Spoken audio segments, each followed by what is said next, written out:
विद्यार्थी मित्रों, आज हम देखेंगे विषय हिंदी गद्य आकलन माने प्रश्न निर्मिति। हमें गद्य आकलन करके प्रश्न निर्मिति करना होता है, जो 4 प्रश्न तैयार करना होता है जिसके गुण होते हैं 4, जिस पर हमें 4 गुण होते हैं। तो प्रश्न निर्मिति करते वक्त हमें कुछ चीज़ें ध्यान में रखनी चाहिए। सबसे पहले हम प्रस्तावना देखते हैं। तो कृति पत्रिका के प्रश्न 5A-2 में गद्य आकलन के लिए लगभग 100 से 120 शब्दों का एक अपठित परिच्छेद उसमें होता है, दिया जाता है, जो अनसीन पैसेज कहलाता है।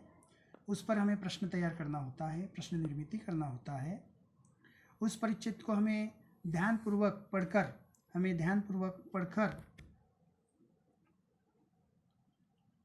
उस पर आधारित प्रश्न निर्माण करना होता है, प्रश्न तैयार करना होता है, जिनके उत्तर एक एक वाक्य में ही हो।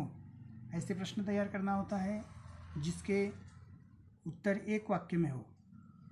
और ध्यान रखे केवल प्रश्न तैयार करना होता है।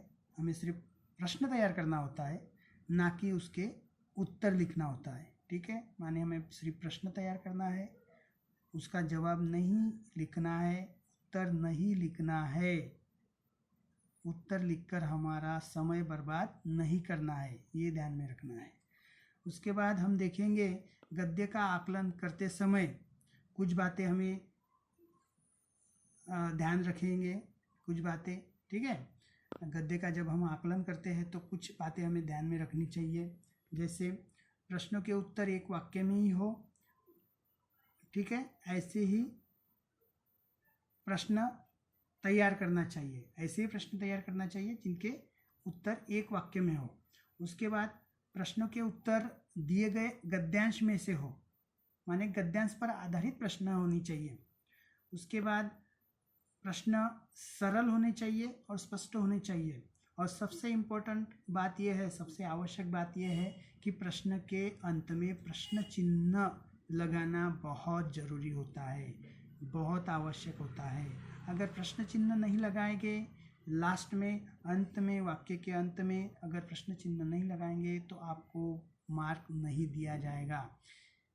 ठीक है, यहीं तक के हम देखेंगे और अगली बार हम प्रश्न कैसे निर्माण करते हैं, कैसे बनाते हैं, वो हम देखने वाले हैं।